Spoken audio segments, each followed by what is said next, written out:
जय सिया राम सभी को। कैसे हैं आप सभी? स्वागत है आप सभी का।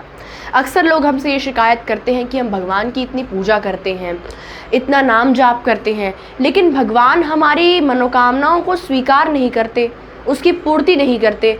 अब हमें कुछ चाहिए, हम भगवान से मांगने जाते हैं, भगवान इतनी देर लगाते हैं। तो ऐसा क्यों होता है?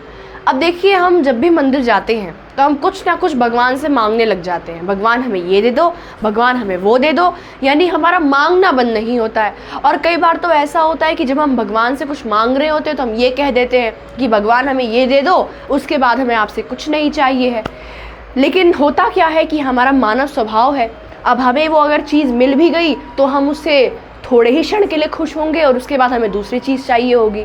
तो इसीलिए एक तो ये चीज़ होती है, और दूसरी चीज़ ये कि भगवान आपके समय पर मनोकामना क्यों नहीं पूर्ण करते हैं, उसके बारे में हम बात करते हैं। मैं आपको एक कहानी सुनाती हूँ जिससे आपको ये पता चल जाएगा कि भगवान आपकी समय पर मनोकामना क्यों नहीं पूर्ण करते हैं।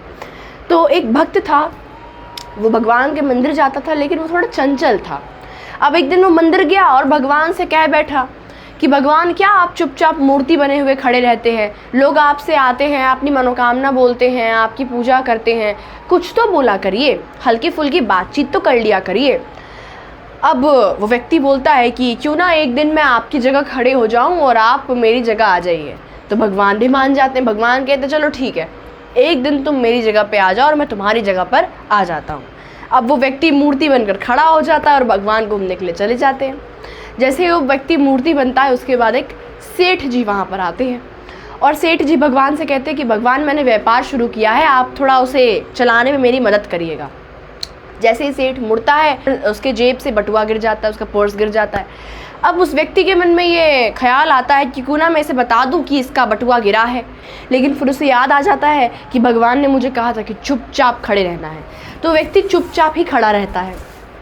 अब उसके बाद सेठ के बाद एक गरीब आदमी आता है। गरीब आदमी कहता है कि हे प्रभु, मेरे परिवार बहुत दिनों से भूखा है, आज आप थोड़ी सी मदद कर दीजिए, थोड़ी सी दया कर दीजिए कि वो लोग कुछ खा पी लें। और जैसे ही वो गरीब आदमी नीचे देखता है, उसे वहाँ पे बटुआ रखा हुआ मिल जाता है। अब वो भगवान का आशीर्वाद मान के उस बटुए को खुशी खुशी वहाँ से लेके चला जाता है। तीसरा जो व्यक्ति आता है वो एक नाविक होता है। वो भगवान से आके कहता है कि भगवान, ने 15 दिन के लिए समुद्री एरिया में घूमने के लिए जा रहा हूँ, आप मेरी रक्षा करिएगा। अब जैसे ही वो नाविक व्यक्ति वहाँ पर अपनी प्रार्थना भगवान से कह रहा होता है, तभी वो सेठ वहाँ पर आ जाता है पुलिस को लेके। और पुलिस कहने लग जाती है कि बटुआ किसने चुराया था।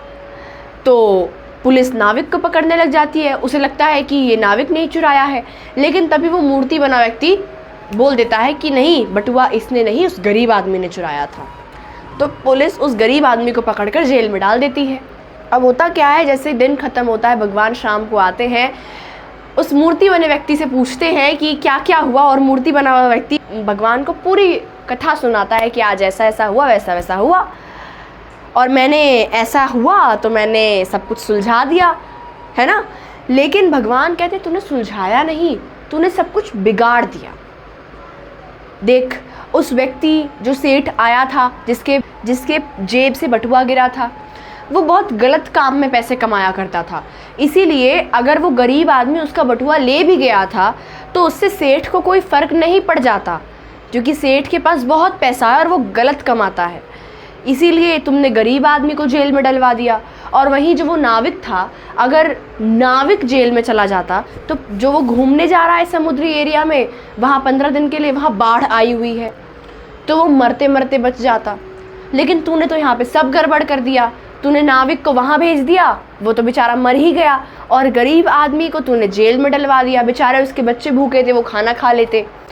तो तूने तो पूरा काम ही बिगाड़ दिया, तूने तो पूरी योजना ही बिगाड़ दी।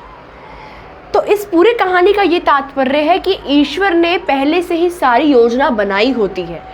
हमारे लिए क्या योजना है वो सब ईश्वर ने पहले से ही तय किया हुआ होता है। हमने जो पूर्व कर्म किए हैं उसका प्रारब्ध हमें झेलना पड़ता है। तो भगवान ने पहले से ही पूरी योजना बनाई होती है कि इसको इस तरीके से करना है, इसको उस तरीके से करना है। लेकिन हम अपनी मानव बुद्धि चलाते हैं और भगवान से कहने लग जाते हैं, भगवान को बुरा भला कहने लग जाते हैं, उन्हें कोसने लग जाते हैं, दोष डालने लग जाते हैं। इसीलिए भगवान का हर समय धन्यवाद दीजिए, उनका शुक्रिया अदा कीजिए कि आपने जो भी किया है वो अच्छे के लिए ही किया है। और खुशी खुशी उस अच्छे को भी स्वीकार कीजिए। और इस वजह से ही हमारी मनोकामना पूर्ण नहीं होती है, क्योंकि जो हम चाहते हैं शायद वो हमारे लिए उचित नहीं होता, वो हमारे लिए अच्छा नहीं होता है। कई बार उससे अच्छी चीज़ें हमारे लिए रखी होती हैं। तो इसीलिए भगवान की योजना को समझना चाहिए और भगवान को धन्यवाद करते रहना चाहिए कि आपने जो भी दिया है वो अच्छा दिया है। ऐसे इन्फॉर्मेटिव वीडियोज़ के लिए सब्सक्राइब कर लीजिए।